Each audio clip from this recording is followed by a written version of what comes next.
ho aminareo rehetrany ny fahasoavan'i Jesosy Kristy Tompo sy ny fitiavan'Andriamanitra Ray ary ny firaisana amin'ny fanahy masina dia miaraba nareo rehetra, miaraba antsika rehetra nahatratra izao taom-baovao izao, taom-piangonana vaovao izay sokafan'ny Advento.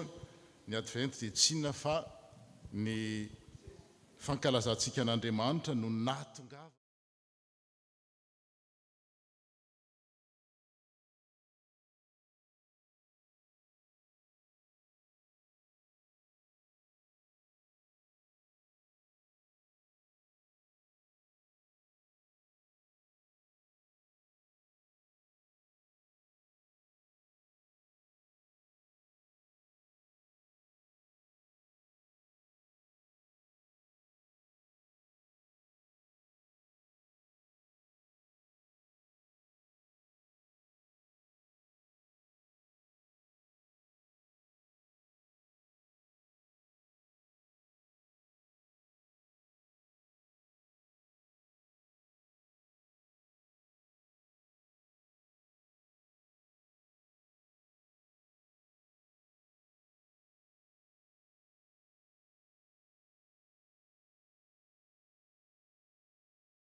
Menatra aho.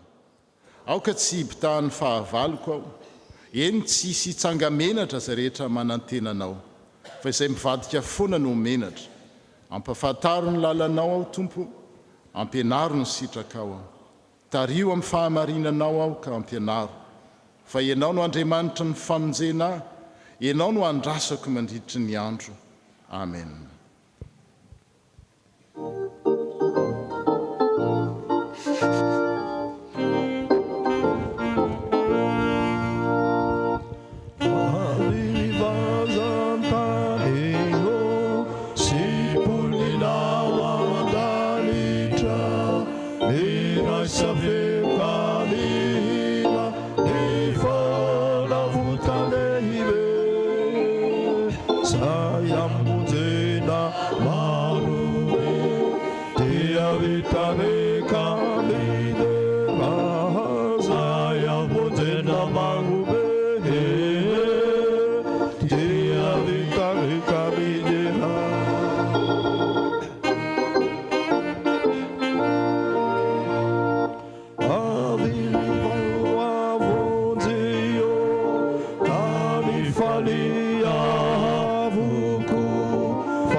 Fafaduza yanane ira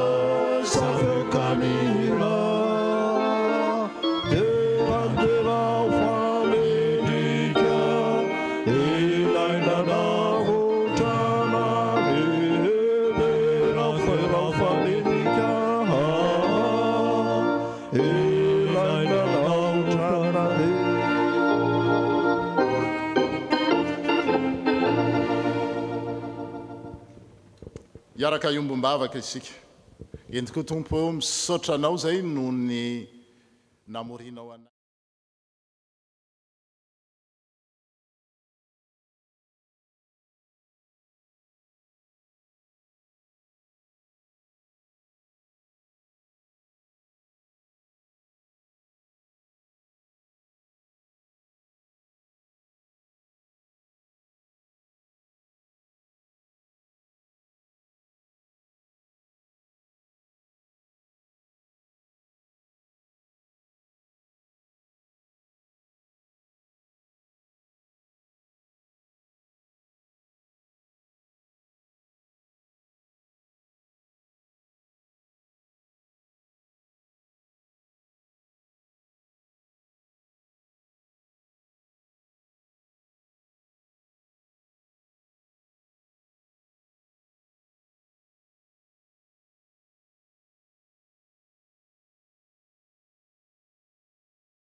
reprendre conscience de ta venue parmi nous, de ta présence parmi nous.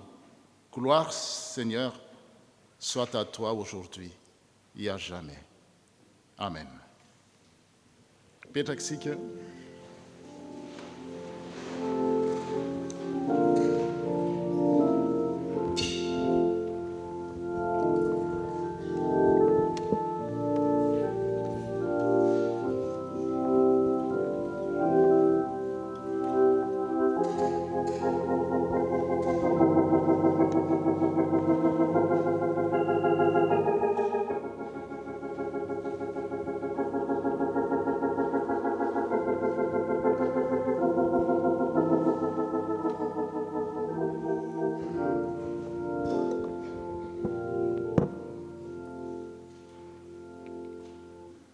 Ndeha ary hoenoantsika indray ny hevitr'Andriamanitra na atsotsika amin'ny fomba mahazatra hoe sitrapon'Andriamanitra. Nous allons écouter quels sont les conseils de Dieu.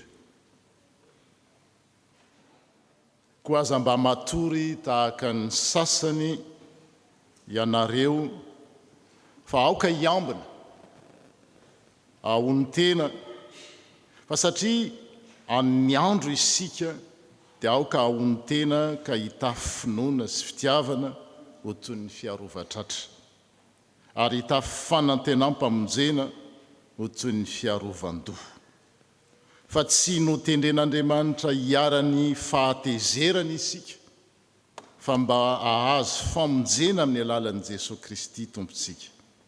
Noho izany ary mifampirosy sy mifampahereza ianareo arak'izay efa fanaonareo.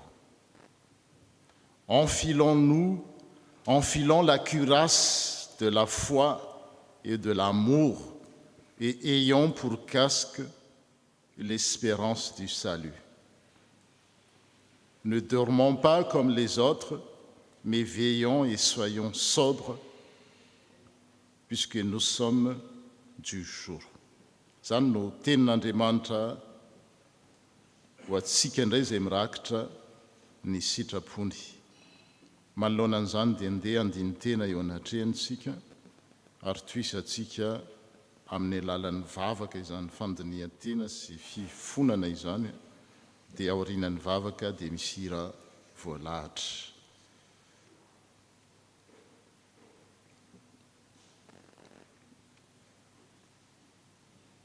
Tompo amin'izao alady voalohany amin'ny ady 20 izao dia manambara fa tonga tetỳ an-tany ianao nitondra fanantenana nanoloana ny fahakiviana.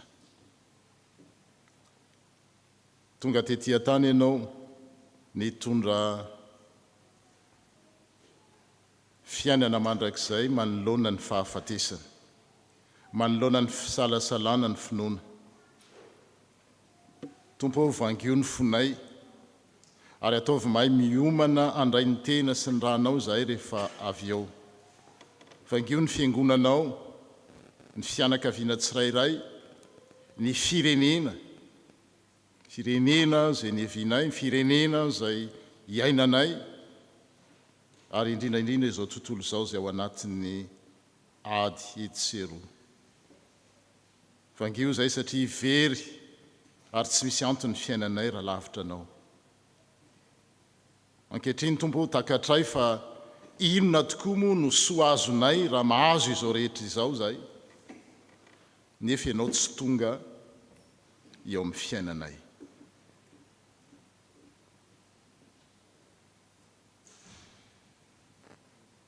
Seigneur notre Dieu, tu es venu pour nous apporter une espérance et nous montrer que l'amour et la vie auront un jour le dernier mot. Mais le spectacle macabre des violences dans notre monde, oui, nous vivons dans un monde troublé. L'expérience personnelle de souffrance et de deuil nous pousse souvent à douter qu'à croire, à désespérer qu'à espérer en toi. Dans l'obscurité de notre monde, dans les ténèbres de notre vie, nous avons besoin de ta lumière, de la chaleur de ton amour et de ta tendresse. Nous avons besoin d'être rassurés et fortifiés dans notre foi si fragile et notre espérance si vacillante. Seigneur, c'est pourquoi nous tournons vers toi. Nous nous tournons vers toi humblement et te prions, viens Seigneur, viens Saint-Esprit, change nos regards en un regard de tendresse. Change nos cœurs de pierre et mets en nous un cœur d'amour. Rends-nous dignes de recevoir ton corps et ton sang pendant la Sainte Seine. Manatona anao zahay mpanavitra ao. Amen.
fiavana raiso amin'ny finoana sy fanantenana eo am-pitsanganana ary ny teny mitondra famondrapo ho an'ny avy amin'ny tompontsika. Aza matahotra ianao fa mombanao ao ny tompo, ary aza mierikerika foana fa izao no Andriamanitra ao, mampahery ianao sady mamonjy ianao, eny mitantana anao amin'ny tanakavanan'ny fahamarinako ao hoy ny tompo. Amin'ny anaran'Andriamanitra ray sy zanaka ary fanahy masina no anambarana fa voavela ny elokareo. Amen.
Voninahitra ho any amin'ny avy indrindra ho an'Andriamanitra. Ary vedanana ny ety ambonin'ny tany eo amin'ny lakasitra. Petraka isika ary ny sekoly alahady izao no manao ny anjara irana.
Disons-lui toutes nos craintes.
melohan'ny andraisantsika ny teny izay ho vakiana dia ho ataontsika ny hira voalahatra ao araky ny asina 7:7 voalohany ary mandritra n'izany dia efa mirosy ety amin'ny laona ireo mpandray anjara.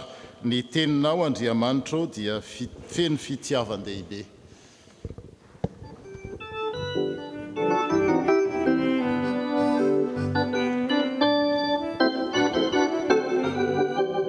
Ny teninao Andriamanitra feno fitiavan-dehibe.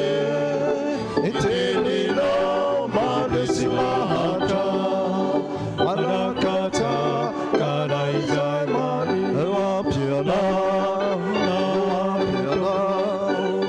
anaba kany fitiavana anompoana Andriamanitra asamatra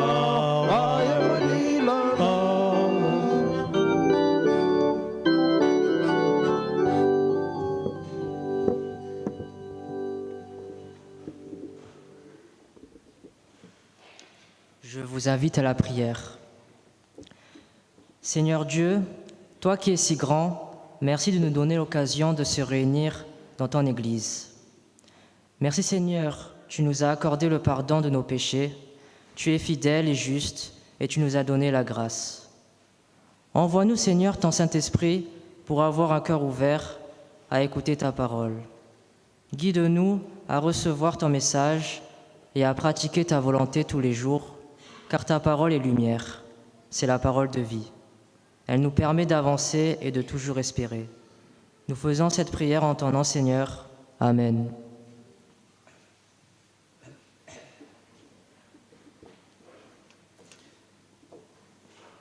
Iaraka maksiany ny teny soratra masina isika. Izany dia ho hitantsika eo amin'ny testamenta taloha Jérémie 3:7. Raisitsika amin'ny 4:12 ka hatratra amin'ny 9:9. Amin'ny anaran'i Jesosy. Indro avy ny andro hoy ny Tompo izay natanterahako ny teny soa izay nolazaiko ny amin'ny taranak'Israely sy ny taranak'i Joda.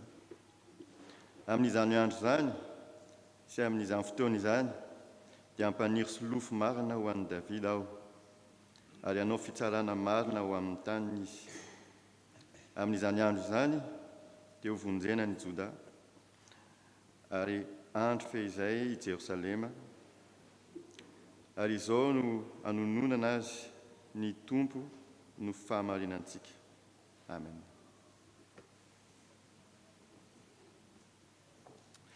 Nous continuons la lecture dans 1 Thessaloniciens 3, à partir du verset 12 jusqu'au chapitre 4, verset 2.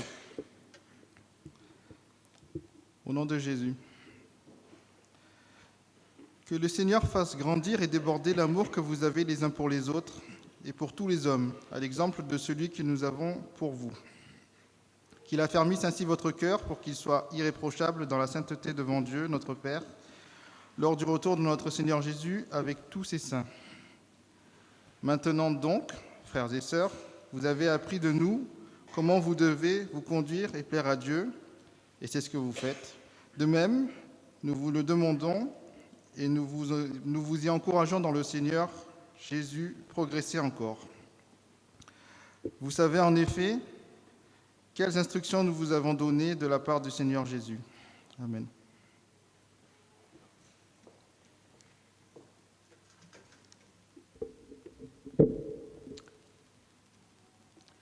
Faranantsika ny famakiana ny tenin'ny soratra masina araky ny filazantsara ao amin'ny filazantsara ny Lioka toko fa 2:20 Lioka toko fa 2:20 andiny fa 5:20 ka hatramin'ny 4:30 amin'ny anaran'i Jesosy. Izy famantarana eny amin'ny masoandro sy ny volana ary ny kintana. Ary ety ambonin'ny tany dia hitebitebo ny firenena amin'ny fahaverezan-kevitra noho ny fiorondroan'ny ranomasina sy ny fanonjany. Ka horeraka ny fon'ny olona noho ny fahatahorany sy ny fiandrasany izay zavatra ho tonga ambonin'ny tany. fa ireo herin'ny lanitra dia ozongozonina amin'izany dia hita ny zanak'olona tonga eo amin'ny rahona amikery sy voninahitra lehibe izy ary raha vao miandoha izany zavatra izany dia miandrandra ka sandrato ny lohanareo fa manakaiky ny fanavotana anareo ary nilaza fanoharana tamin'izy ireo izy hoe jereo ny aviavy sy ny azo rehetra raha hitanareo fa vao mitsiry ny rantsany dia fantatrareo ihany fa efa akaiky ny lohataona dia tahaka izany koa nareo raha vao hitanareo fa tonga izany zavatra izany dia ho fantatrareo fa akaiky ny fanjakan'Andriamanitra. Lazaiko aminareo marina tokoa fa tapitra nyity taranak'ity mandra-pahatonga n'izany rehetra izany. Ny lanitra sy ny tany ho levona fa ny teniko tsy mba ho levona. Mitandrema fandrao ny fonareo ho vesara ny vokatry ny fisotrotonga sy ny fahambamona ary ny fiahiahina amin'izao fiainana izao ka ho avy tampoka aminareo tahaka ny fandrika izany andro izany. Fa hiatra amin'izay rehetra mitoetra ety ambonin'ny tany rehetra izany fa miambena ka mivavaha mandrakariva mba hahery ianareo ka ho afa mandositra izany zavatra ho avy rehetra izany ary hitsangana eo anatrehan'ny zanak'olona. Ho tahina ny teny azo tentsika. Ray.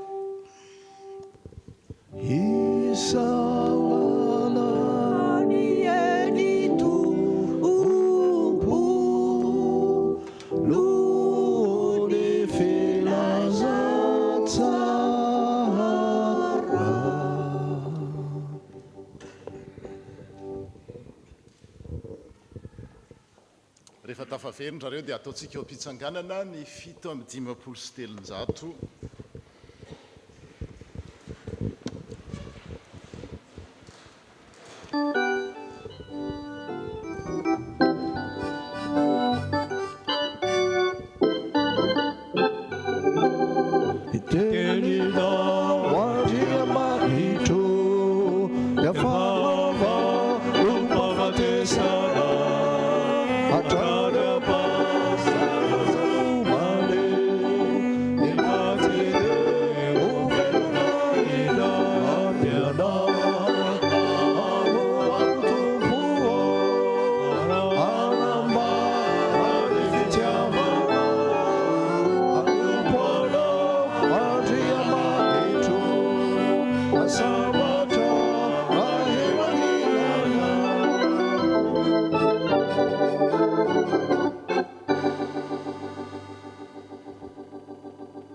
Vavakisika araka saniry zany tonga amin'ny mpianary tokoa izay hanambara ny fitiavanao ayandray zany fitiavanao izay toriana aminay izao zany ataovy mifantoka amin'ny teny nao izahay satria ianao no miteny amin'ny alalan'ny mpanomponao ary ny teny afahanay mandray zany teny zany ary afahanay manavaka koa ny sitraponao amin'ny mety ho sitraponay na mety amin'ny heverinay izay ho mety mba handraisanay izany ary ampifanaraka ny fiainanay araka ny sitraponao zay tompo.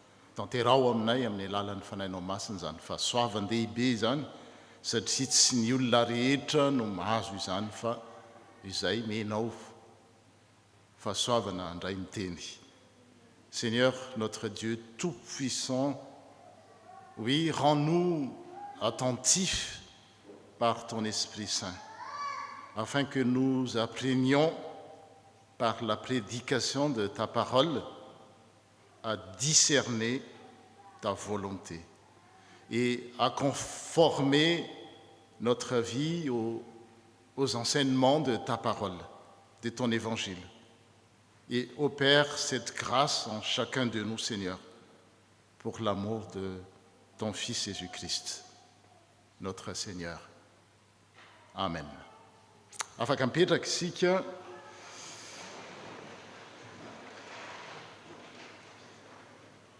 isy famantarana eny amin'ny masoandro sy ny volana ary ny kintana ary ety ambonin'ny tany dia hitebiteby ny firenena amin'ny fahaverezan-kevitra noho ny firondroan'ny ranomasina sy ny fanonjany. rehefa marezany teny zany tsika dia tonga ho an-tsaina avy hatrany reo zavatra nyseho tetseroa. Tonga atao tsaiko voalohany zao dia ny zavatra nyseho tany a Espagne tany a Valence amin'ireny tondra-drano be reny dia nyrofiny le rano avokoa ny fananany ny olona zay niarina ndritry ny taona maro dia mitomany izy. Very ny fananany, zavatra nyeriny, zavatra nylovainy tamin'ireo razany ao anatin'ny ray mpimaso dia manjavina. Tonga ho an-tsaina ny zavatra nyseho tany a Turquie sy Syrie taona vitsivitsy lasa zay tamin'ny horohorontany. Avy eo tao a Maroka. Potika ao anatin'ny ray mpimaso ny zavatra rehetra zay ny anteherana. Raha mijery mieno ny asa soratra etseroatsika dia tsapa fa mihoatra ny 80 isanjanton'ny zava-mananaina biby dia fa tsy misy intsony. Raha mijery indray ny amin'ny lafiny tontolo ara géopolitique, zavatra miseho an'ny Palestina mampiororokoditra. Isan'andro dia misy olona mitomany voadaroka bomba. Zavatra miseho any Liban, Ukraine, Syrie, Soudan, Yémen. Zay mba fantatro fa nareo mino fa manana listra maromaro. Dia tena mampieritreritra hoe zany hoe voalaza ny Luc eto hoe misy famantarana eny amin'ny masoandro sy ny volana rinkitana ary ety ambonin'ny tany dia hitebitebo ny firenena amin'ny fahaverezan-kevitra noho ny firondronan'ny ranomasina sy ny fanonjany. Miakatra ny ranomasina dia maro ny nosy nefa manomboka medifitra tsikelikely. Zavatra reko farany any Jakarta satria alaina atao tsisy ranontsony dia manao pompe dia mihetsy ny tany dia lasa le ranomasina indray ambonin'ny tany dia mila mifindra monina ny renivohitra. Mijery etseroanareo dia mitsonika tsikelikely le glasy, fente de glace hoe ny fitenenana. Izay eo ihany fa eritreretina hoe manam-pahendrena ny olombelona, manana fahalalana mandroso ny teknôlôjia. Dia nefa na ny teknôlôjia ampiasana amin'ny zavatra tsy tokony ampiasana azy, ireo mpitondra raha mijery ny zava-miseho ny mpitondra dia miakatra ny antsoina hoe titako izay andikana azy ny teny malagasy hoe populiste. Nareo lazaina hoe mandray atendrony extrémiste. Ny Turquie, Russie, Hongrie, Italie, tato ady zao dia ny any a Roumanie dia efa hivadika indray ho lasa amin'ireny mpandray atendrony ireny. Mpandray atendrony zany na izy aty na izy aty. États-Unis vao tamin'ny volana novembre teo tsy dia miandry ny amin'ny volana janoary iny inona ny fidobony dia mimpandinika rehetrarehetra very hevitra zay hoe fahaverezan-kevitra mampatahotra. Oui, quand nous entendons ce texte, il y aura des signes dans le soleil, la lune et les étoiles. Sur la terre, les nations seront affolées. Et nous avons en tête tout ce que je viens de raconter en malagasy. Tremblement de terre par ici, inondation par là, montée des populistes. Il y a de quoi à frémir. Fa tena zay tokoa ny ve no tsy ny filazantsarany Luka ho lazaina hampatahotra antsika. Est-ce là les signes que nous annonce l'Évangile, notamment ici l'Évangile selon Luc? Non, tsy zay. Surtout pas. Tsy miezaka mihitsy ny filazantsara hampatahotra antsika fa mampiasa n'ireny fomba fanoratra ireny izy mba entina ilazaina fampahirezana azy. Nitsahatra mampalahelo nanaraka vaovao ako tamin'ny tany Valence reny dia nisy ramatoa hitako tamin'ny fahitalavitra dia niteny hoe milaza ny zavatra leseo izy le tondratrano be dia hoe c'est apocalyptique zay ny teniny. Dia amin'ny olona mino afa maro amintsika zany mareny teny hoe apocalypse dia zavatra mampatahotra nefa mifanohatra amin'izany.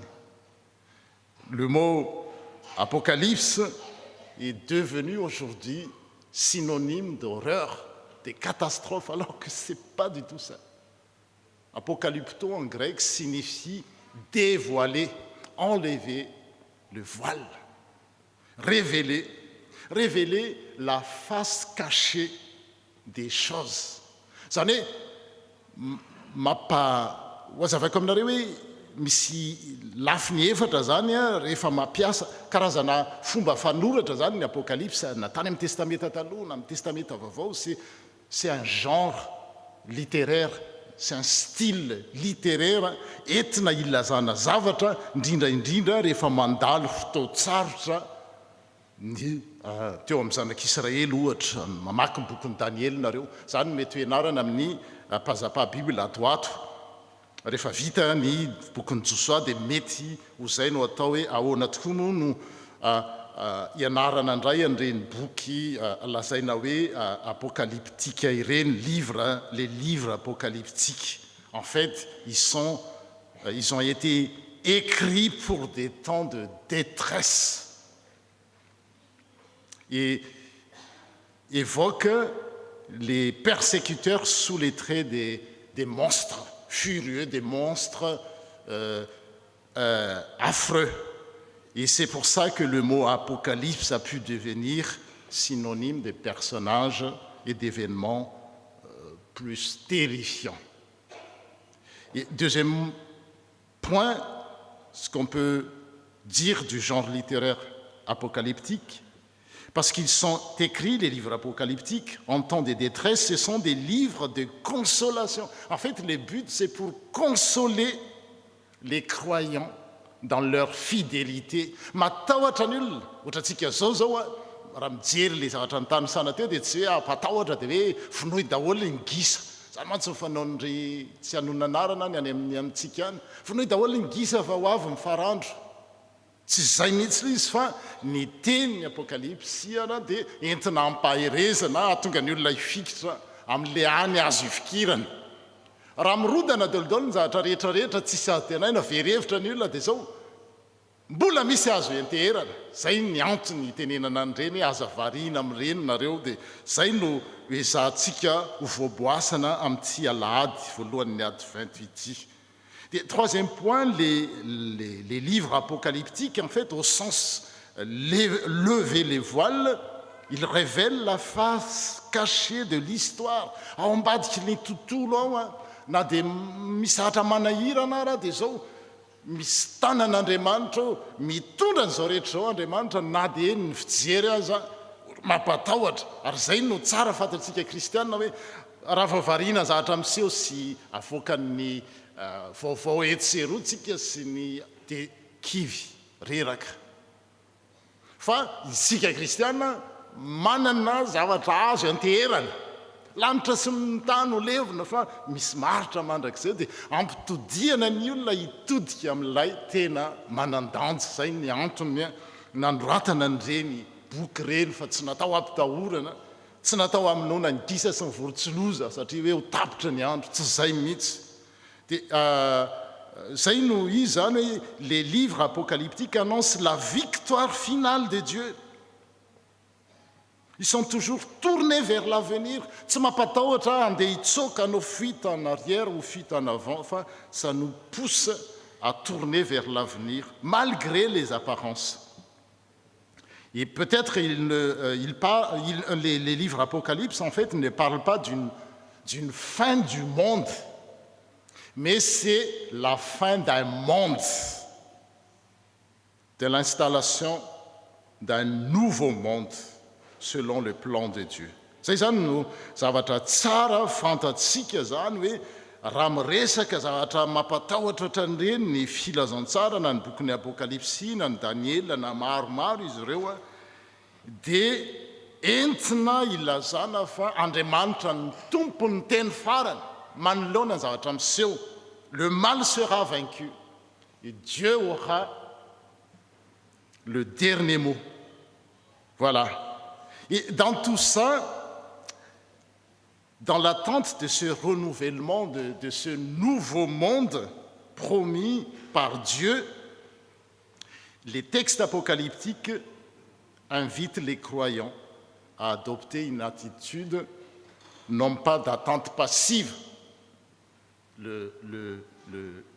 L'avant, en fait, c'est une attente, mais ce n'est pas une attente à croiser les bras, ce n'est pas une attente passive, mais de vigilance active.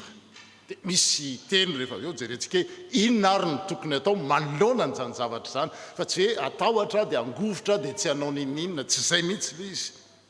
C'est une invitation à adopter une attitude de vigilance active. Zay no hevitra zany, c'est ny loha-hevitra antsika koa zany hoe notre quotidien doit être vécu à la lumière de l'espérance, la foi et surtout l'amour. Voilà les trois vertus théologales. Ary zay koa ny loha-hevitra voalazana io dia hoe vavolombelon'ny finoana, vavolombelon'ny fanantenana, vavolombelon'ny fitiavana, ny fiangonana ao anatin'ny tontolo tena mitotongana. Dia mbola misy kristianina ao a manam-pinoana, mbola misy kristianina ao a manana fanantenana, ny olona diso fanantenana sy very hevitra. Dia mbola misy ao amin'ny tokantrano ao olona anankiray na olona vitsivitsy, mbola misy eo amin'ny fiangonana, mbola misy eo amin'ny firenena. Na dia indraindray ary zay raha tsy manana an'izay tsika raha vao mijery ohatra hoe jerentsika firenena ray tsy anonona dia tanisana odolodolo dia hoe tena tsisy nininina zany. Izay indrindra no ilaina kristianina manana fanantenana hoe raha mbola misy koa ny fanantenana, raha mbola misy koa kristianina mijoro dia mbola azo ataony manova zavatra. Zay no izy fa indraindray tsika mifendrofendro ka tsy sanantenana tsony. Tsy hitako hoe inona ny ilaina ilazany hoe hitanisana zao ny tsy mandeha. Fa ny azo atao zay no anjarantsika kristiana hoe inona no azo atao nefa mbola tsy nandramana. Dia zay ny vaky teny anio a dia nentina manambara an'izany zany vaky teny anio dia mampivoatra zay tokony iainan'ny mpino, ny finoana, ny fanantenana ary ny fitiavana amin'izao andro lazaina hoe andro farany, andro sarotra, andro mahory izao. Dia ny voalohany amin'izy ireo zany dia hoe ny fanantenana manoloana ny andro sarotra. Mijoro amin'ny fanantenana manoloana ny andro sarotra. Témoigner d'espérance dans un monde troublé. Zay voalohany zay dia ny angalantsika zany dia averintsika raisina ny vaky teny voalohany zay tao amin'ny Jérémie teo. Indro avy ny andro hoy ny tompo izay anatanterahako ny teny soa izay nolazaiko tamin'ny zanak'Israely sy ny taranak'i Joda. Amin'izany andro zany sy amin'izany fotoana zany dia ampaniry solofo marina ho an'i Davida aho, ary hanao fitsarana marina amin'ny tany izy. Je ferai naître chez David un germe de justice. Zay no voalaza eo. Dia nefa rehefa jerena ny zava-miseho, anao voyage kely en arrière tsika. Rehefa jerena ny zavatra niseho 900 taona talohan'i Jesosy Kristy no nanoratana ny nisehony zao tantara zao, nanoratana an'izao bokyny Jérémie vakiantsika tamin'ny vaky teny voalohany teo. Dia ny zava-miseho no baboiny Nebokadnezara, ny mpanjaka sy ny vahoaka. Vitsivitsy tamin'ireo zay tsy maty ny tapaporoana sisa tsy may dia noentiny nakany Babilôna. Zany ny fanaon'ireny mantsy finonony eo. Dia zay tsaratsara sy tsy maty tamin'ireo les élita dia hoentiny dia apetrany any an-dapa dia renina sy ohatran'izany na tamin'ireny tantarany deuxième guerre mondiale reny Robespierre sy rehetra le savant rehetrarehetra eny dia nalaina dia mena toerana dia ampanaovana recherche be dehibe zatra tsy vozao zany fefa hatramin'izay dia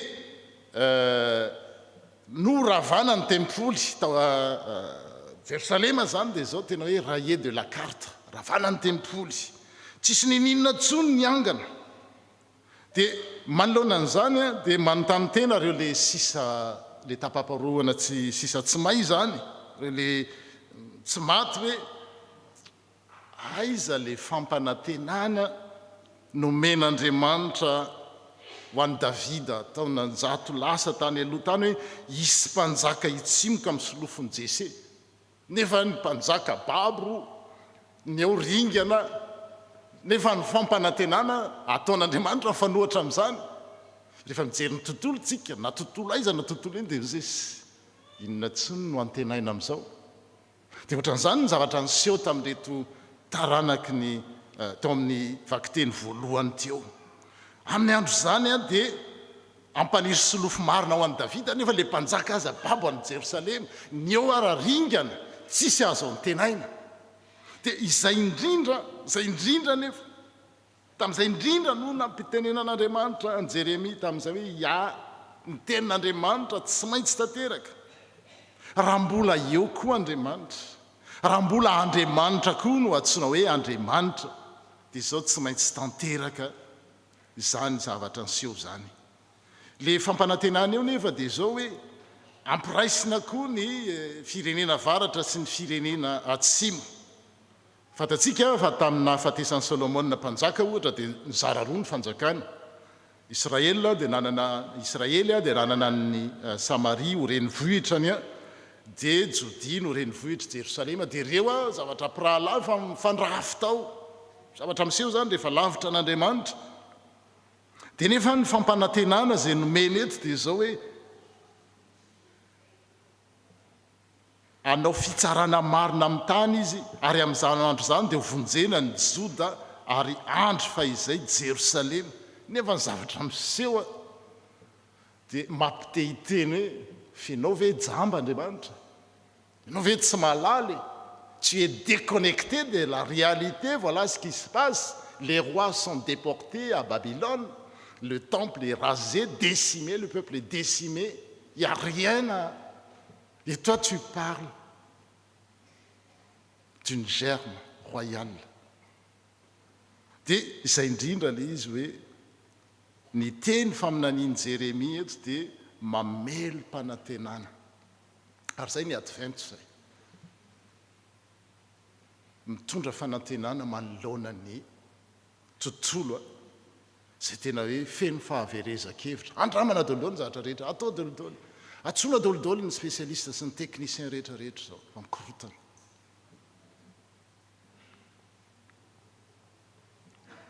Isy mpanjaka hitsimoka ary hiverina hitambatra hoe raindray ny fireneny Israely sy Jodia.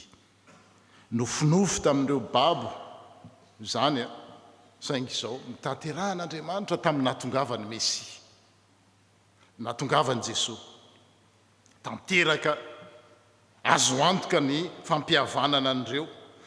Raha mihaino vaovao nareo, za maheno vaovao rehefa mivory miaraka amin'ireny pasteur indrindraindrindra avy amin'ny jiosy, avy amin'ny palestinienne ireny. Dia raha mijery ny vaovao tsika dia hoe tena mifandrafy eo, fa ao ambadika eo dia misy olona jiosy miaraka mivavaka efa kristianina amin'ny palestinien. Zavatra misy zany fa tsy zany no aseho eny amin'ny fahita lavitra sy ny onjam-peo. Zany hoe le olona mifandrafy rehefa nandray an'le Mesia, le mpanjaka, le solofony Jese, dia zao afaka miara-monina, afaka mifankatia, ary azo everina zany any amin'ny firenena naizanaiza ny firenena zao dia zao ninina fandrafiana.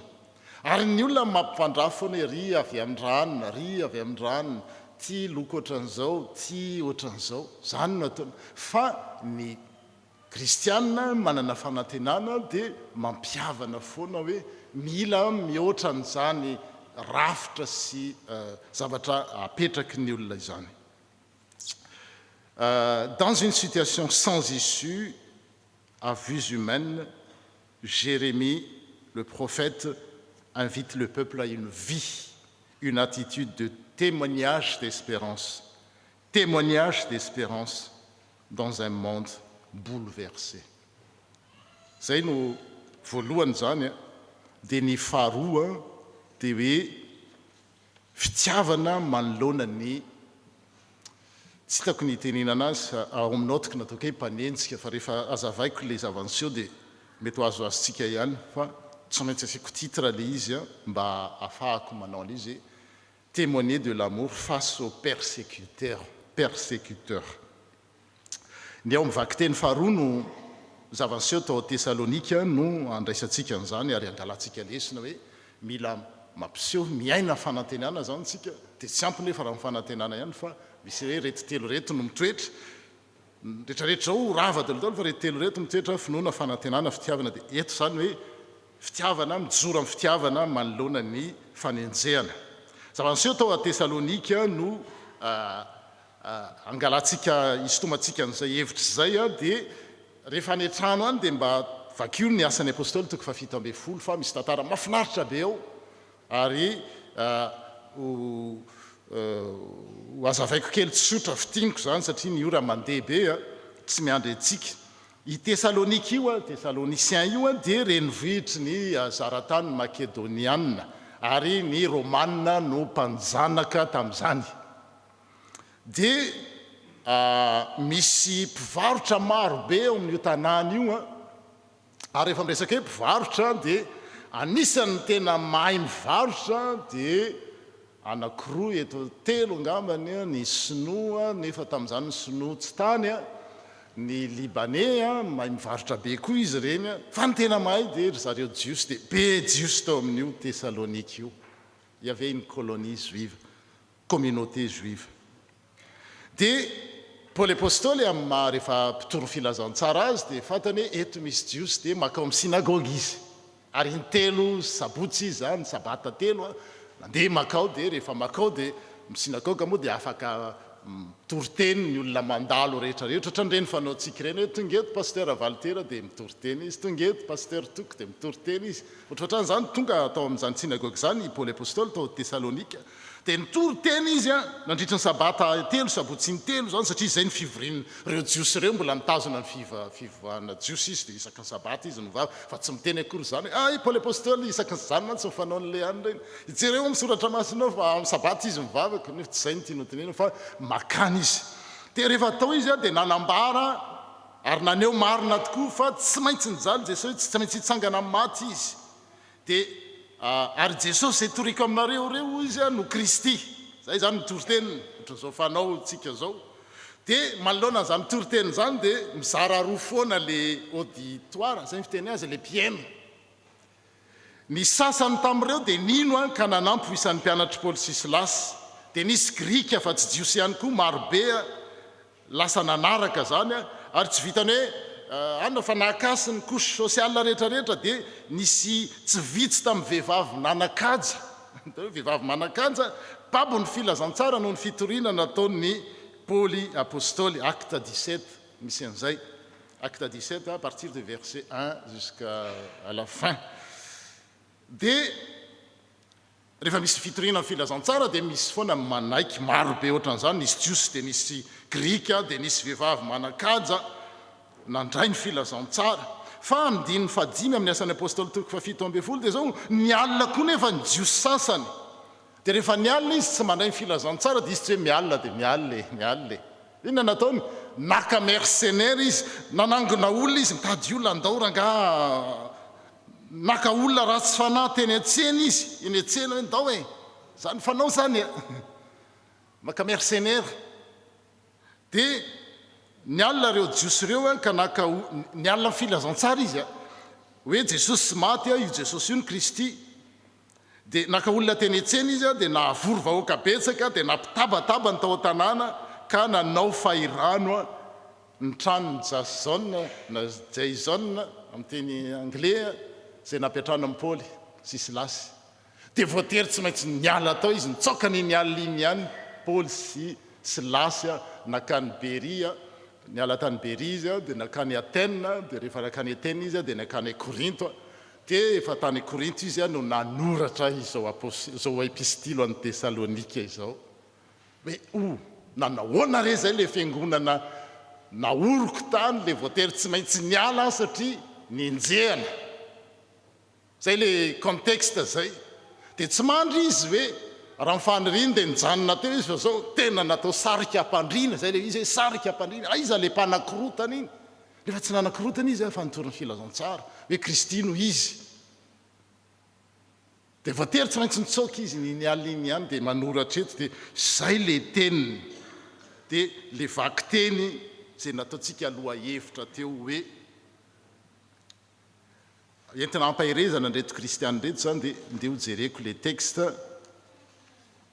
zao no soratana ary Andriamanitra ne ampitombo sy ampandroso anareo amin'ny fifankatiavana le samy kristianina zany vavaka hoe Andriamanitra ampitombo anareo sy ampandroso anareo amin'ny fifankatiavana manoloana le fanenjehany le jiosy mialina reo satria reo tsy hoe mialina izy ndray andro dia raha fakapetso izy hijanona ohatra ny tily scout un jour dia ahoana scout toujours dia ny mpialina zay koa dia manoloana an'izay dia miteny Jesosy i Paoly hoe Andriamanitra ne ampitombo sy ampandroso anareo amin'ny fifankatiavana nareo samy mpino sy ny fitiavana ny olona rehetra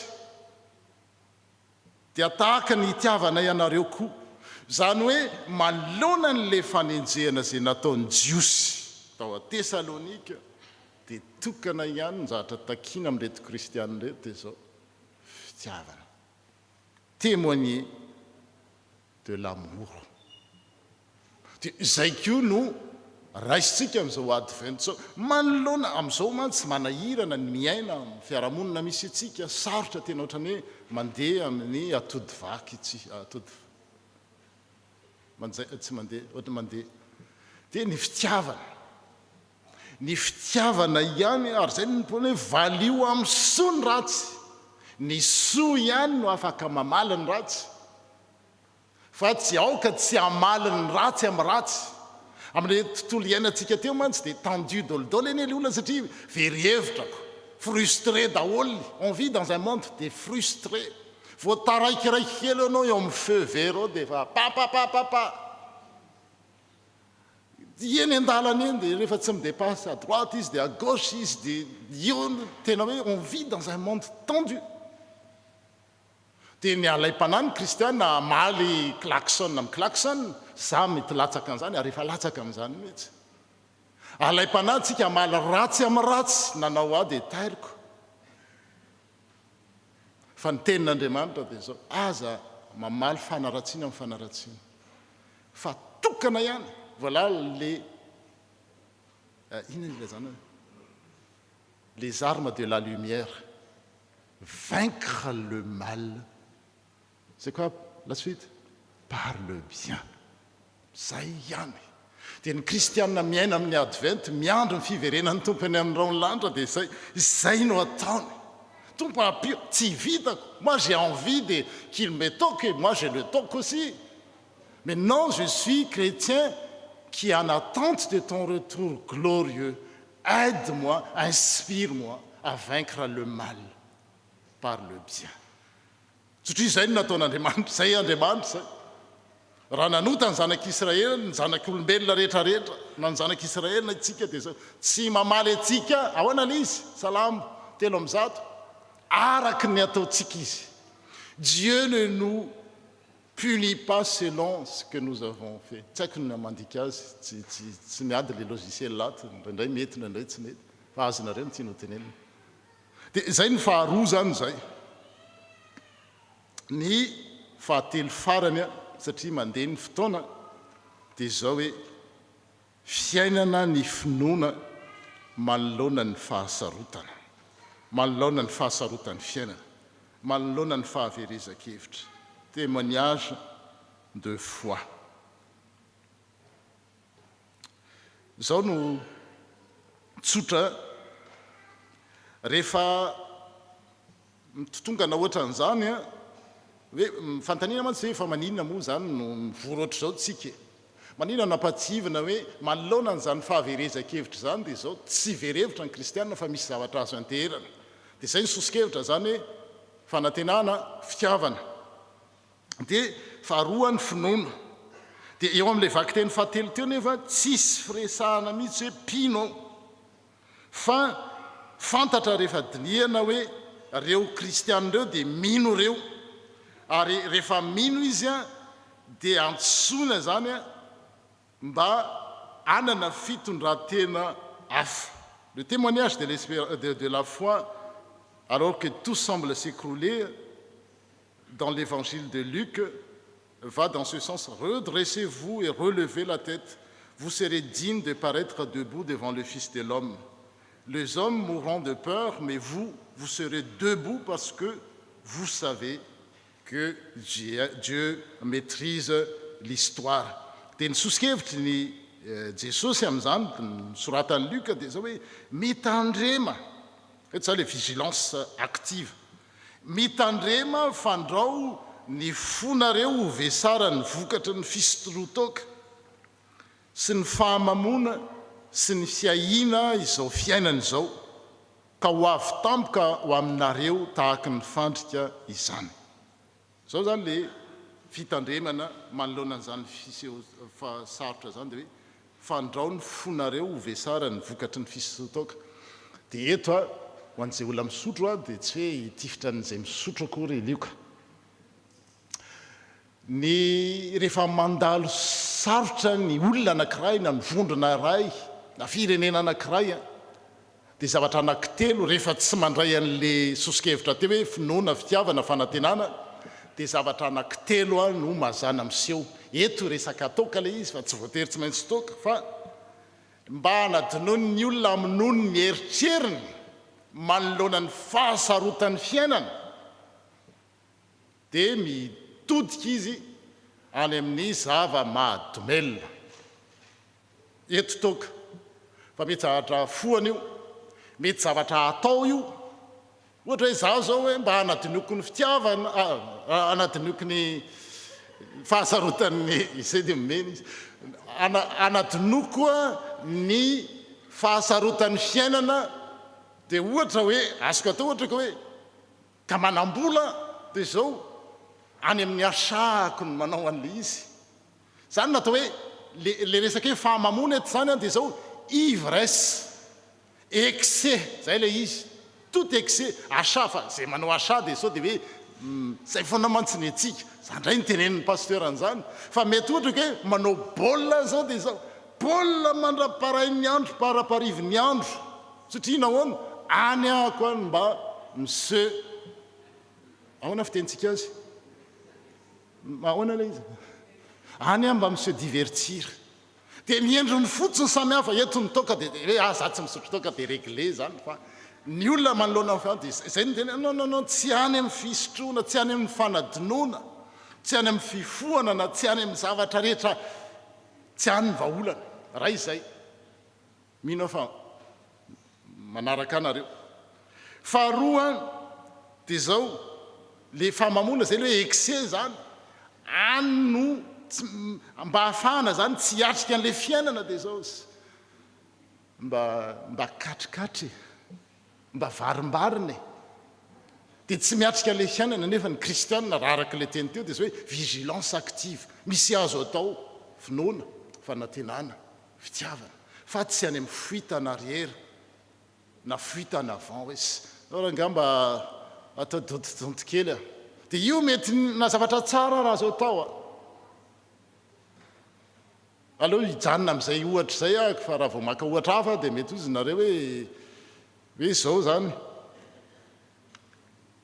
mitandrema fandrao ny fonareo ho vesara ny vokatry ny fisotrotoka sy ny fahamamona zay ny anankiroa zany excès sy fanadinoana zany mizava-mahadomelona dia nendra hoe sy ato aho zany rangamba azafady aloha raha tamin'le fifidianana teo ka nisy olona mividy ohatran'izany tena jusside tsy za mihitsy zany any hoe dia za fantatry pasteur fa mividy zavatra dia miteneny teny amin'ny toriteny le izy tsy za zany fa ny sendra mba tandrifondrahoana iny mba tandrifondraoana iny fa tsy hoe sanatrian'izany akory tsy za velively olona tsy malala anany manao an'izany fahatelo farany a manoloana amin'ny fahasarotan'ny fiainana dia zao araka io teny io ny fiahiana zao fiainan'izao dia tena hoe ao dia ao nanataoka zao na vola tena hoe miamy se soucie satria nahoana sarotra ny fiainana dia tsy misy ninina afa-tsony fa dia zao ayay raha vao manao zavatra ayaya tsy manao an'io satria nahoana sarotra ny fiainana andao mba hamangy fianakaviana ayayayay mandany volo zany satria nahoana sarotra ny fiainana miai mila an'izao zao ka normalako ny ankizy raha mananjanaka tsy maintsy mianatra ianao mandony ofatrano raha manofatrano ianao raha tompotrano dia misy ny sarge rehetrarehetra tototototo dia iny io dia miany iny reo telo reo zany fahamamona fisotroana zavatra mahadomelona entina ianestesiena n'le conscience na miatrika an'le fiainana ihany fa zao miatrika an'le izy ayayayay dia iny nefa rehefa miainy fiainana iny dia sao lasa kizitina be nge mihina fa mitsika eo tsisy kizitina fa raha vao misy sahatra mis vakonvera misahatra maneny inony zany dia tsy zay ny vahaolana zay no naturel ao amin'ny olona zany dia zao rehefa misahatra dia asy alao aloha rangamba varimbariny kely mbakatrikatry kely ozy ry zareo am'izay mba tsy adino iny olana iny na andao rangah dia manao excès tout excès nuisible hoe ny fitenenina na andao atrehana le fiainana fa zao tena raha vao zavatra anina dia miopana amin'izay ayaya tsy mamoaka volonjany mihitsy tsy misahatra mivoaka eoko satria nahoana sarotra ny fiainana dia mihity zany fiainan'izany fa ny atory ny soratra masina dia anankitelo dia zay raisin'izay fa le teo adinodolidoly raha nisy tandrifondrahoana aza reny tandrifondrahoana reny ny raisiny fa le mamelona hoe mbola afaka miaina ny kristianina miaina amin'izao taonjato telo arivo fatelo zao satria nahoana manana finoana ny finoana ozy izy dia fanantenana ny zavatra mbola tsy hita satria ny zavatra hita mampatahotra ny fanantenana rehefa eo izy dia tsy fanantenana tsony tahaka ny abrahama 5 taona izy ny andro zaza fa tanteraka zao satria andriamanitra tsy mandainga fitiavana afaka mamaly ny ratsy amin'ny soa ny kristianina mbola manana an'izay anankitelo zay tsika dia zay indray no iainantsika amin'ity advent sy taom-piangonana vaovao zay natao hoe olona olombanona zay no olona atsoina hoe valahara tsy valahara mantsy ratsy fa valahara zany reny ny atsony malagasy hoe valahara mpiandro fasana ataontsika hoe valala mpiandro fasana tsy valala zany miandro fasana olona valahara olona azo atokisana dia isika zao zany manana finoana fitiavana fanantenana manoloana ny andro sarotra ny zavatra nytenenina teo be deaibe reny mampatahotra reny on est en retour des guerres à haute intensité na tiatsika na tsy tiatsika efa ao anatin'ny ady tsika zao dia raha zany resahana dia tsy voaka ny tranontsony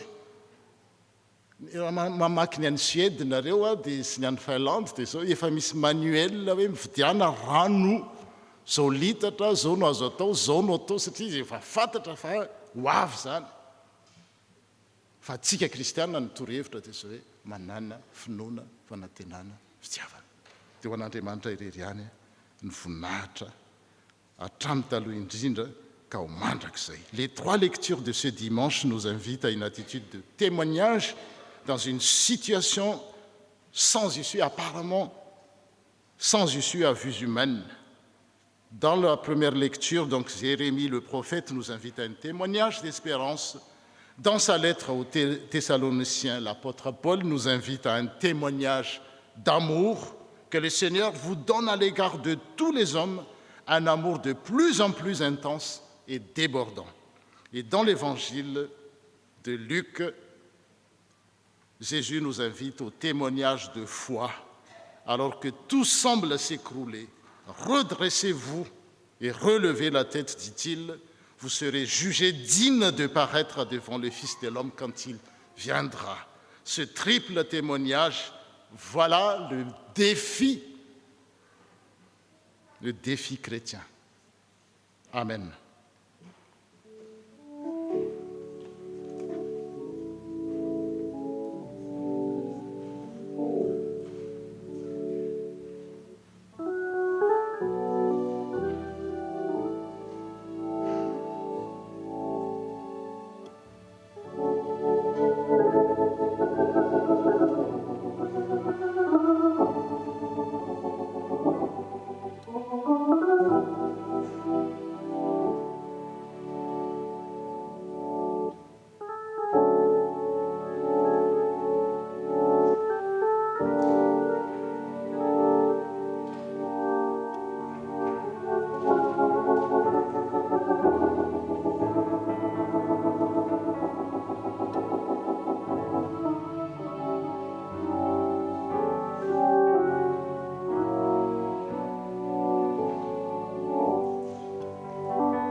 Malohana teny zany ny finoana tokoa iny ny soratra masina dia avy amin'ny toriteny ary ny toriteny dia avy amin'ny teny Kristy dia hiaraka isika anambara ny finoantsika eo am-pitsanganana.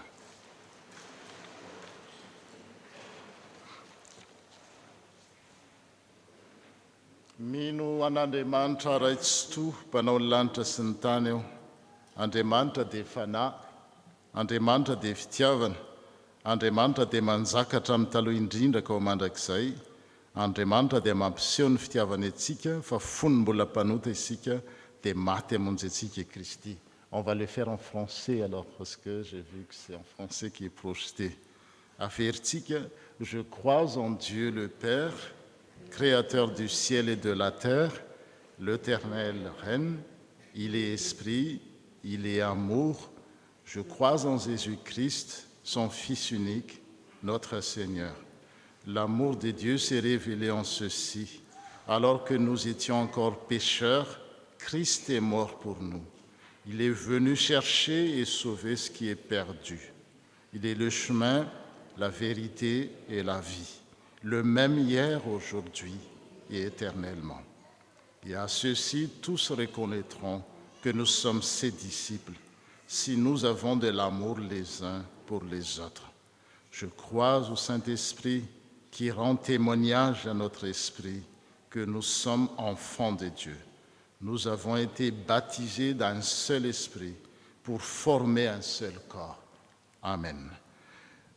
Raika ambinipolo sy eninjato no irosontsika amin'ny fanasan'ny tompo dia miroso ety amin'ny laona ireo diakona fandray anjara 261.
Ry havana mivelatra manoloanantsika ny fanasan'ny tompo izay manambara antsika ny fahasoavany azo tsapahitanana sy hita maso koa ho aminareo any ny fiadanan'ny tompo aoka isika hizara fiadanana amin'ny ankavia sy ny ankavanantsika.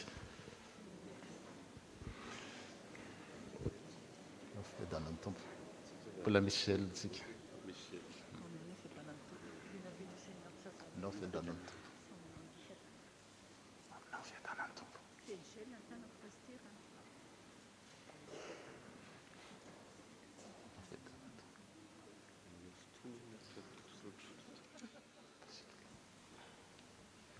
Ny mpandray fanasan'ny tompo rehetra na mandalo na mitoetra na ireo mitondra taratasy na tsy mitondra no asaina amin'izany ko aza misalasala satria ny tompo no manasa antsika amin'izany.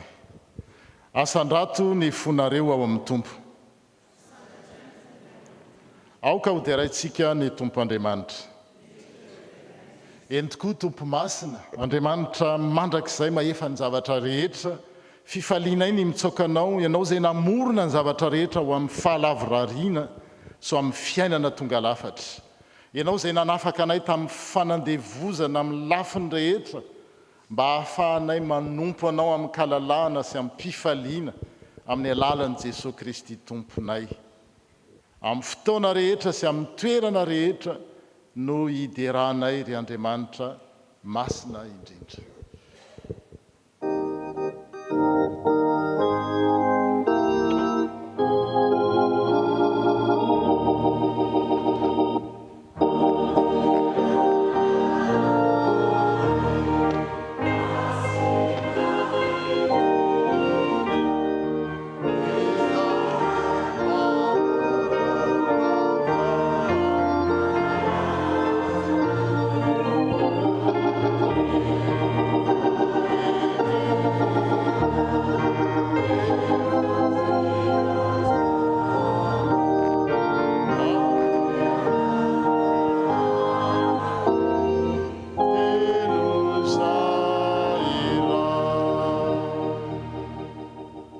Ivavaka isika angataka ny fanahy masina. Ry Tompo rainay any an-danitro mba hampombay ny fanahinao masina ka hiasa aminay mba hatsiarovanay ho tafaray marina tokoa amin'ny tena sy ny rano Jesosy Kristy tomponay eto ampandraisana ny mofo sy ny kapoaka. Amin'ny lalany sy miaraka aminy ary ao aminy dia ho anao Andriamanitra raitsotoa amin'ny firaisana amin'ny fanahy masina ny laza sy ny voninahitra hatramin'izao ka ho mandrakizay. Oui, Seigneur, accorde ton Esprit Saint à nous qui allons partager ce pain et boire à cette coupe afin que les recevants suivant l'institution de ton Fils, nous soyons faits participants de son corps et de son sang. Par Jésus-Christ, avec lui, en lui, à toi, Dieu le Père Tout-Puissant, dans l'unité du Saint-Esprit, tout honneur et toute gloire pour les siècles des siècles. Amen. Ny diakona dia hizara ny tena sy ny rano Kristy dia ny mpandray fanasom-pompo rehetra izay vonona dia mijoro ho zaraina amintsika izany toy ny fanao mahazatra dia rehefa mahazo isika dia mipetraka dia amin'ny fotoana voatondra dia hiaraka hinana sy hisotro isika. Mandritra an'izany dia atao ny hira voalahatra. Thank you.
mino aho fa samy nahazo avokoa tsika rehetra, tout le monde est bien servi.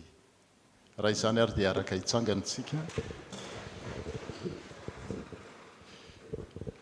Raha mbola teo ampisakafoanana izy ireo dia nandray ny mofo Jesosy, koa rehefa nisaotra izy dia novakiny ka natolony ny mpianany, ary hoy izy, raiso hano ity no tenako izay atolotra somena ho anareo.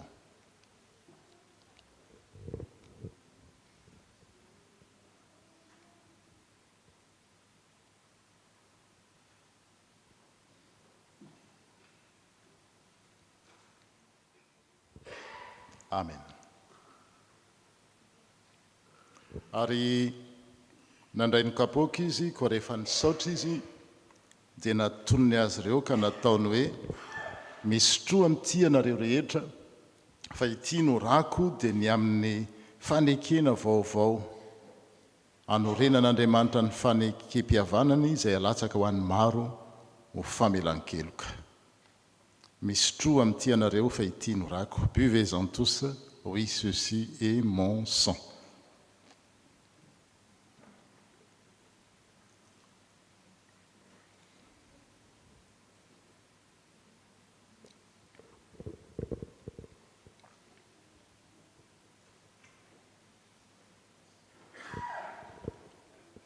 Amen. Zao no afatra ho antsika vao avy nandray ny teny, nandray ny tena sy ny ran'ny Kristy, izay mihinana ny nofoko sy misotro ny rako no manana fiainana mandrakizay, ary zao anangana azy amin'ny andro farany hoy Jesosy, fa ny nofoko no tena fihinana ary ny rako no tena fisotro, izay mihinana ny nofoko sy misotro ny rako no mitoetra ao amiko, ary zao kosa ao aminy. Ary tahaka na ny raha ny ray velona, ary zao koa velona amiray, dia tahaka izany izay mihinana ahy no velona amiko, hoy ny Tompo. Amen. Sambatra ao Jesosy raha miaraka aminao, raika amin'ny fitopolo sy efajato no anangonantsika ny kapoaka sy amin'izay toerana.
Zao dia miroso amin'ny vaovao-piangonantsika.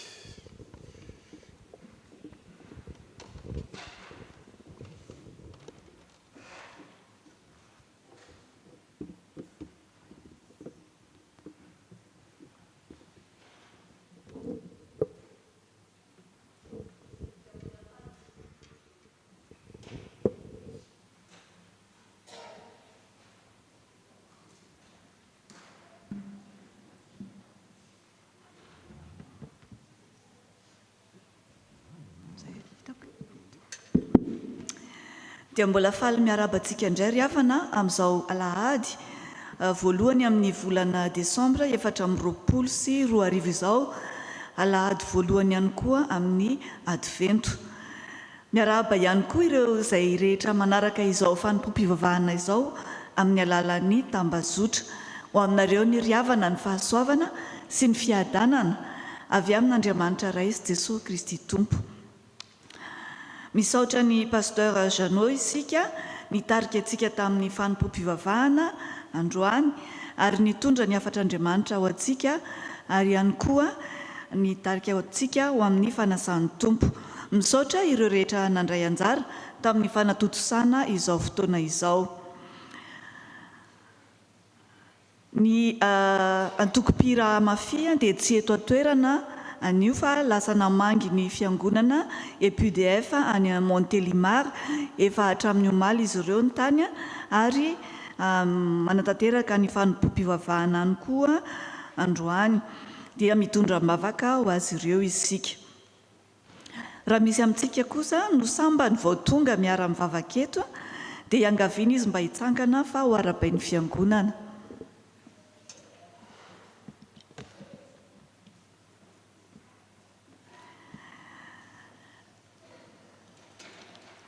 Dia amin'ny feno fifaliana no andraisan'ny fitandremana FPMA ex Marseille anareo tonga miara-mivavaka eto androany. Dia ilay Andriamanitra raitsika manakarepa-soavana ny izay nitantana anareo tonga eto dia izy no mbola omba sy tantana anareo mandrakariva ka tanteraka ny fikasana tsara rehetra ao anatinareo mba ho voninahitry ny anarany. Raha sitrakareo aorian'izao fanompom-pivavahana izao dia isy avy eo amin'ny ekipa accueil anatona anareo mba handray ny coordonnées ahafahantsika mifanerasera ary ihany koa ampahafantatra anareo amin'ny ambangovangony ny amin'ny fiangonana. Afaka mahazo toerana isika.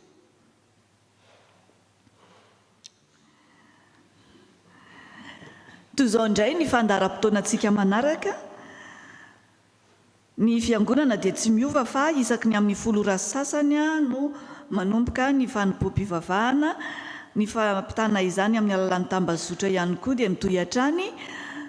Ny traduction simultanée dia misy ihany koa azo atao amin'ny alalan'ny Zoom rehefa hitantsika eo amin'ny fafana ny fafana miditra amin'izany.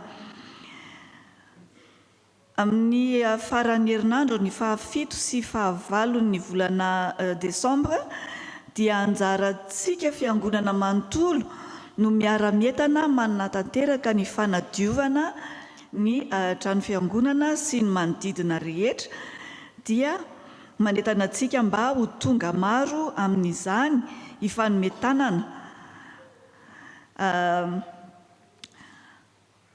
Ny diakona tompon'anjara kosa mandritra ity volana ity dia ny groupe A sy ny groupe C.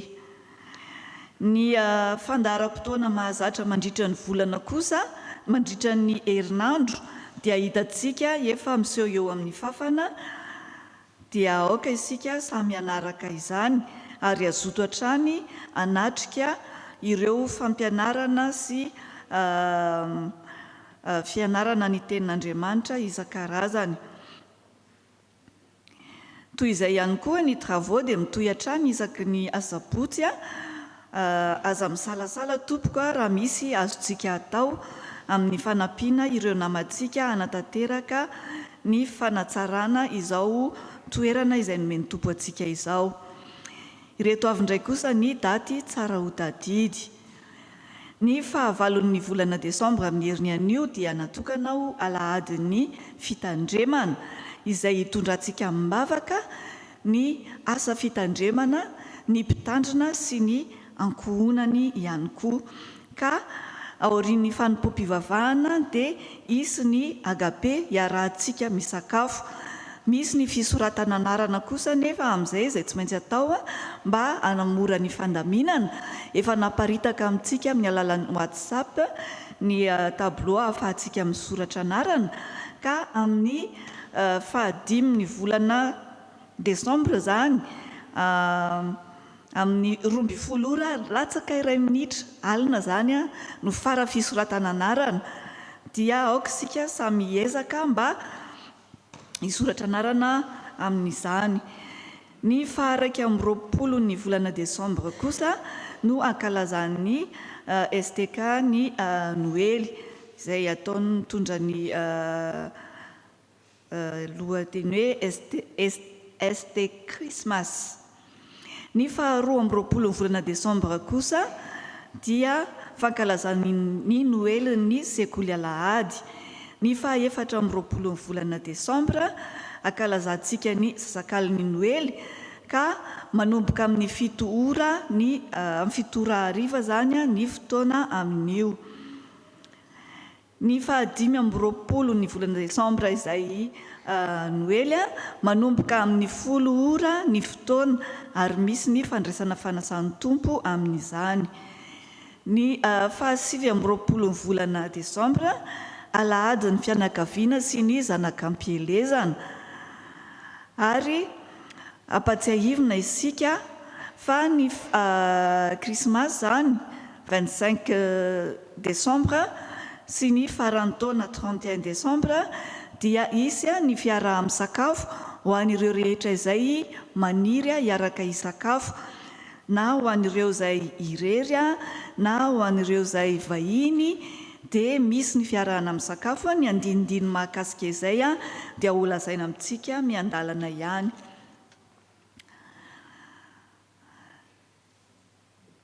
Ny zao kosa ny vaovao avy eto toerana fisaorana. Ny fianakaviana manontolo dia maneho ny fisaorana antsika rehetra tamin'ny fitondranam-bavaka sy ny fiaraha-mihetsika tamin'ny fitadiavana any Papy Gira Tsitoaina. Efa hita soamantsara izy ka dia hisaorana ny tompo ary ho an'Andriamanitra irery ihany ny voninahitra. Avy amin'ny gazety Mpamafy, le journal de l'Église prépare son édition de fin d'année et a besoin de vos plumes pour contribuer ensemble autour du thème Noël, une lumière d'espoir pour le monde. Article à envoyer au format Word ou PDF avant ce soir à 23h59 à l'adresse mail pamaf@fpmaam.org. Assise œcuménique de la diaconie. En tant que membre de l'Église protestante de France, FPF, nous sommes tous invités à la célébration œcuménique à l'occasion du lancement des assises œcuméniques de la diaconie cet après-midi à la basilique du Sacré-Cœur au 81 avenue du Prado de 16h30 à 17h. Pour le culte de dédicace ou inauguration de notre lieu de culte prévu le samedi 28 juin 2025, nous vous invitons de proposer un verset conducteur pour cet événement, sachant que quand nous avons fait les campagnes de dons, nous avons utilisé le psaume 150, verset 1, « Louez l'Éternel, louez-le dans son sanctuaire ». Nous recevons les propositions jusqu'au jeudi 12 décembre.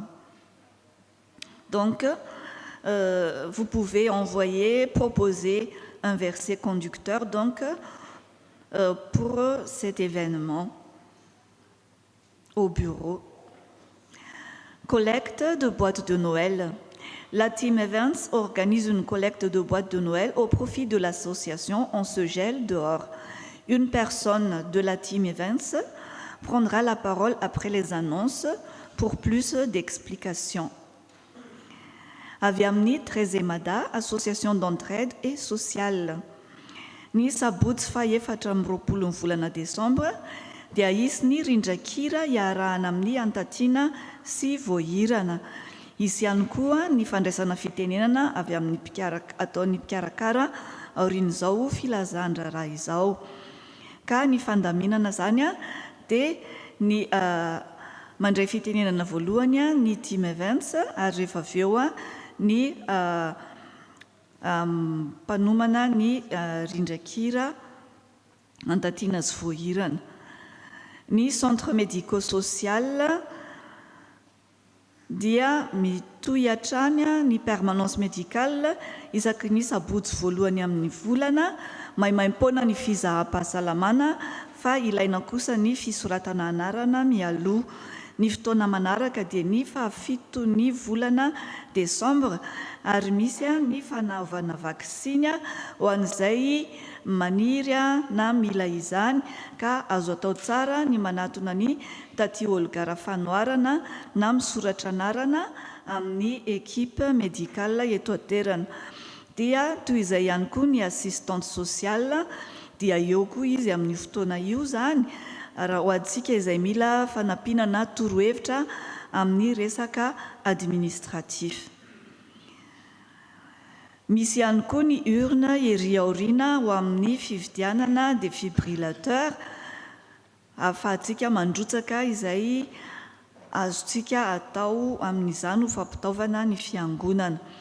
Ary ny karaté dia mitohy hatrany isaky ny sabotsy hariva amin'ny 5 ora miaraka amin'ny Monsieur Augustin. Toy izao kosa ny rakitra izay voaray tamin'ny 24 volana Novambra lasa teo. Izany dia mitotaly 729,70 €. Ny andinindininy dia misoratra eo amin'ny fafana. Ny voaloam-bokatra kosa dia 150 €.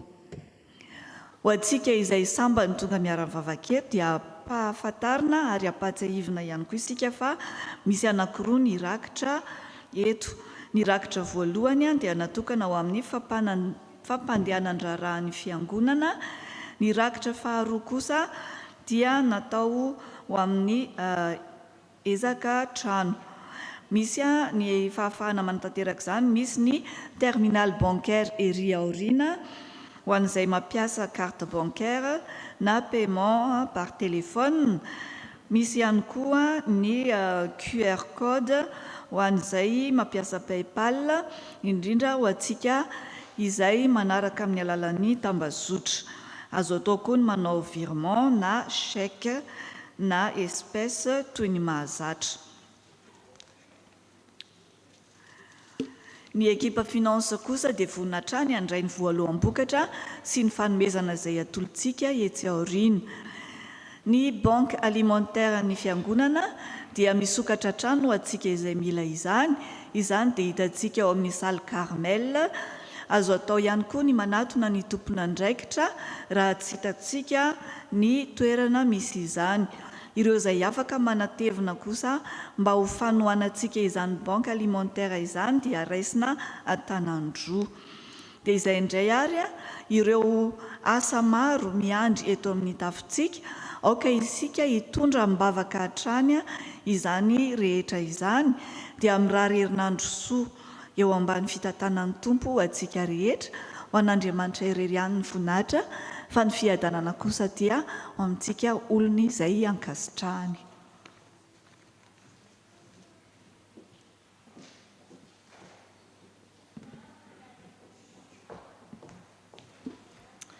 Bonjour à tous et merci pour ce temps de parole. Je vais essayer d'être brève.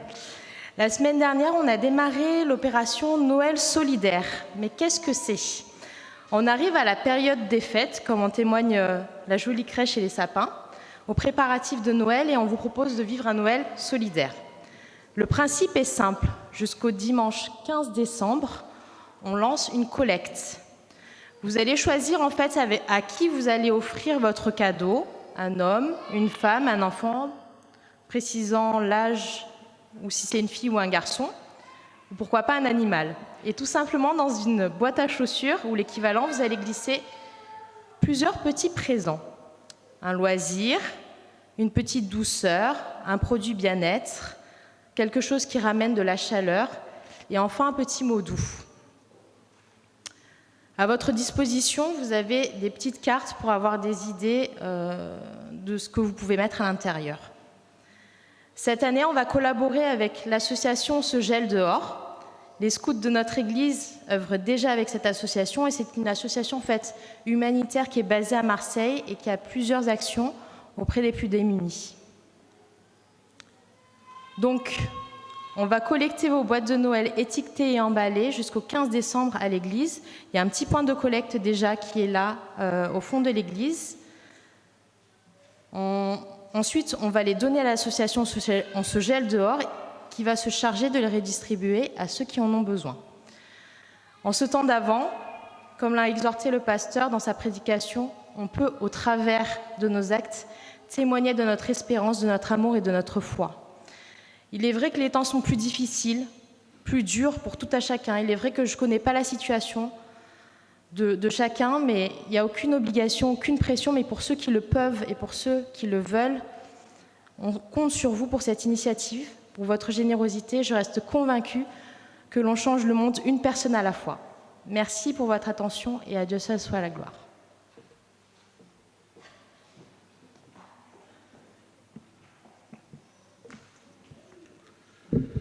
Miarabantsika rehetra amin'ny anaran'i Jesosy Kristy Tompo ilay lohan'ny fiangonana riavako. Amin'ny anaran'ny komision hetsika ho an'ny trano no ijoroako eto. Amin'ny faefatra ambin'ny folo ny volana Desambra na 14 Desambra ho avy zao dia manomana hetsika anankiray lehibe ny komision hetsika ho an'ny trano. Iray feo azy, izay ny lohatenin'io fampisehoana io iray feo azy izy miravavy reto izay andrarezin'ny mpanakanto ara-pilazantsara avy any Madagasikara. Izy moa tsy nalala ny antatiana fony fahazaza dia efa nanomboka ny hira sy ny derin'Andriamanitra izy. Toy izany koa ivoahirana antsahan'i Kristy izay nalalantsika azy ny hira maro tahaka ny 3F, Alléluia sy ny zavatra maro isan-karazany.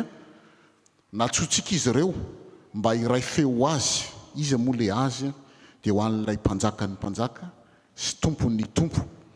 Ary ny sampana rehetra eto amin'ny fiangonana ihany koa dia iray feo azy ho an'i Kristy zany amin'ny fotoana io. Ny fampisehoana na ny fiderana dia izao hanomboka amin'ny 9 orariva ary natao aloloha mihitsy izany mba hananantsika fotoana ihany koa iarahana amin'ny sakafo rehefa ao ampovoany. Rehefa ao ampovoan'ny fampisehoana zany ary mifarana amin'ny 10 ora alina noho izany aza mahandro sakafo ny sabotsy hariva efa misy sakafo maro aty ary nomanina zany sakafo zany mba ety amin'ny andro mangatsika satria efa mangatsika ny andro. Amin'ity rindrakira io fideran'Andriamanitra ity ry havana dia izao ny ankizy hatramin'ny 12 taona dia tsy andoha vola zany hoe gratuit. Noho izany ho antsika ray aman-dreny tongava fa ny ankizy dia gratuit hatramin'ny 12 taona. Ahitsikely io filahery io fa misy tsy mety ao anatiny.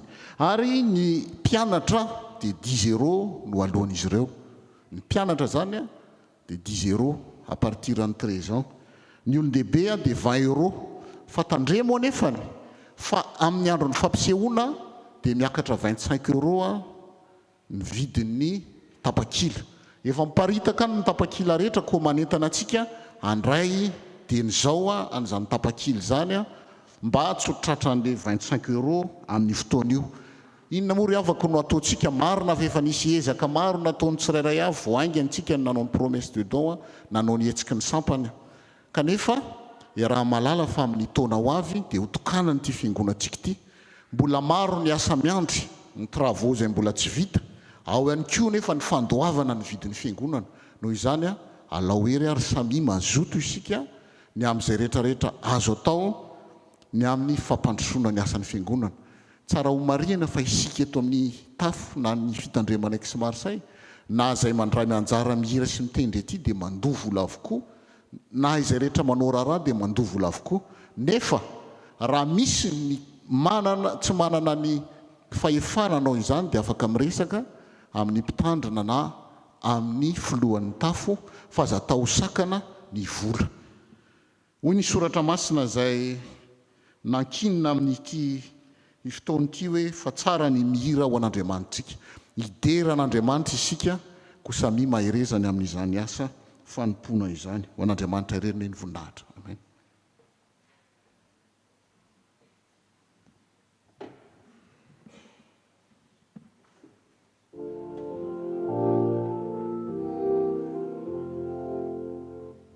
trano tsara sady soa nomena ana. Nous prions. Seigneur, merci pour la maison que tu nous as donnée. Merci parce que tu nous permets de te louer librement, de te rendre.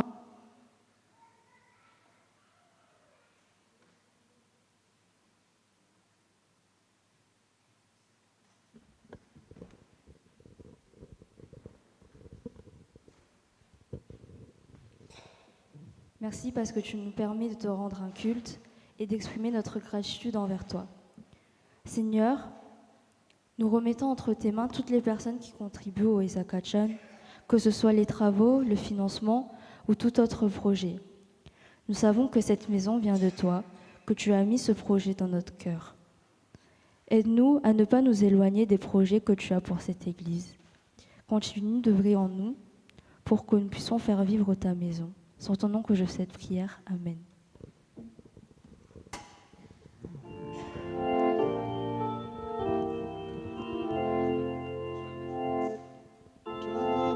Tsara sady soa nomena ana.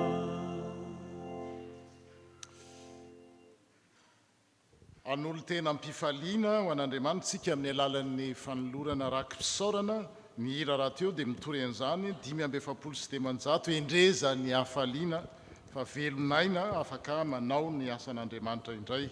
Araka ny voalaza teo dia misy rakitra anankiroa zany ho an'ireo izay vaovao ary misy fomba maro ahafahana manao izany.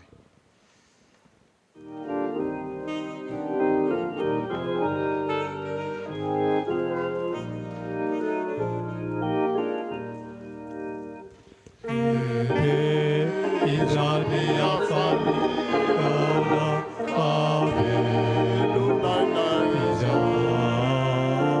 tate rakadi padiri ada kade awana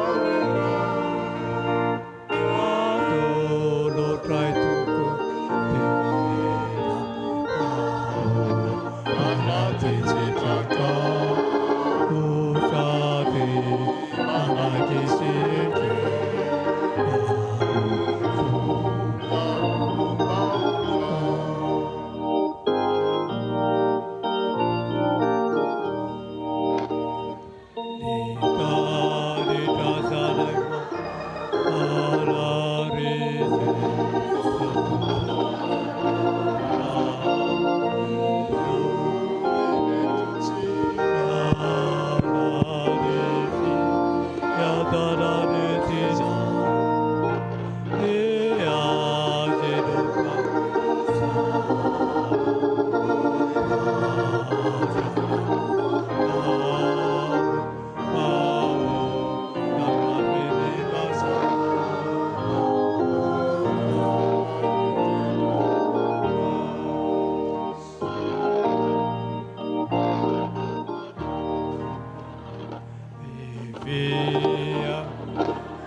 Mbola misy manao ery dia toizatsika ny hira.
Mipetraka isika ary amarana ny fotoana amin'ny alalan'ny vavaka fangatana sy ny afatra rantsodrano. Fangatana ny tompona anjarany amin'izany.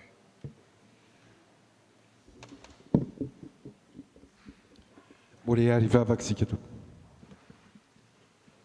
Lehibe tokoa ny voninahitra tompo satria mbola nomenao izao fotoana izao izay ahafahanay miara-midera sy misaotra ny anaranao. Iny tompo misaotra koa amin'ny afatra izay nampitondrainao ny mpanomponao ary ingana izany ka ho latsapaka ao anatinay tsirairay avy ary entinay amin'ny fiainana rehetra ka ho hita taratra amin'ny fihetsika amin'ny fiteny sy izay rehetra ataonay fa izay dia zanakao. Misaotra koa amin'ny fanomezanao anay ny ty toeranay ity, ny firenena hahafahanay mivavaka ankalalahana satria fantatrao fa misy amin'ireo mpanaradianao tsy afaka akory na manonona ny anaranao azy. Dia mametraka hatrany ny asa rehetra izay voambara teo ao am-pelantananao. Ho tanteraka soamantsara tompo ny asa rehetra ary izany rehetra izany dia ao ambany fitantananao ary tsisy afa-tsy ny voninahitra reriany no amiratra. Ianao hitantana anay tsirairay avy ary anamafy orina trany ny finoanay anao sy ny fatokiana ianao fa ianao no lalana sy fahamarinana ary manome ny fiadanana izay fiadanana tsy mitovy amin'ny fanomezana izao tontolo izao fa tena fiadanana tanteraka.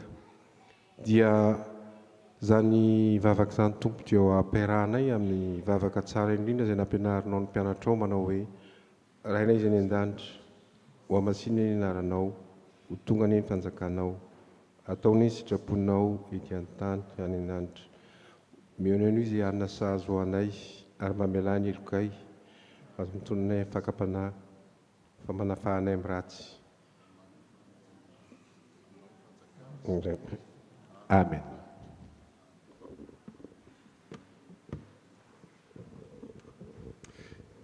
Hitsangantsika ndray ny afatra sy ny tsodrano.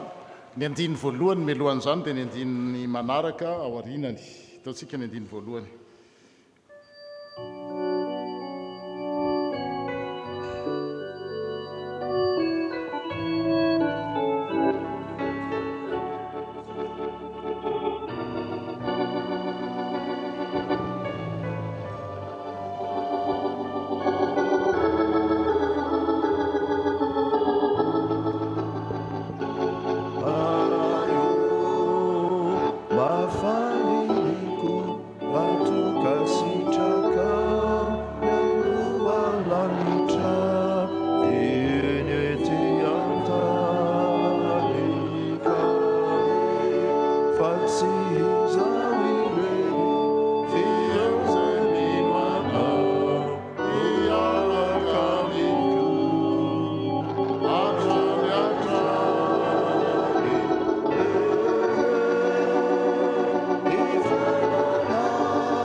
Maro-po ny fitiavana, be amoram-poa, tsy mialina ny fitiavana, tsy mirehare, tsy mihebohebo, tsy manao ny tsy mendrika, tsy mitady ny ho azy, tsy mora sositra, tsy manao andolo-po, tsy mifaly amin'ny tsirariny ataon'ny olona, fa mifaly amin'ny marina ataon'ny olona kosa. Ny fitiavana no ahazakana ny zavatra rehetra, ka ananana finoana sy fanantenana ary fandeferana amin'ny zavatra rehetra. Tsy manam-pahataperana ny fitiavana. Raha isoary ny tsodrano tononona amin'ny anaran'ny tompo, ho aminareo anie ny fiadanana sy ny fitiavana mba amin'ny finoana avy amin'Andriamanitra ray sy Jesosy Kristy Tompo. Ny fahasoavan'Andriamanitra anie omba izay rehetra tian'i Jesosy Kristy Tompontsika amin'ny fitiavana tsy mety lefy. Amen.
Voninahitra ho an'Andriamanitra ray zanakary fanahy masina izay hatramin'ny taloha indrindra ka ho mandrakizay. Amen.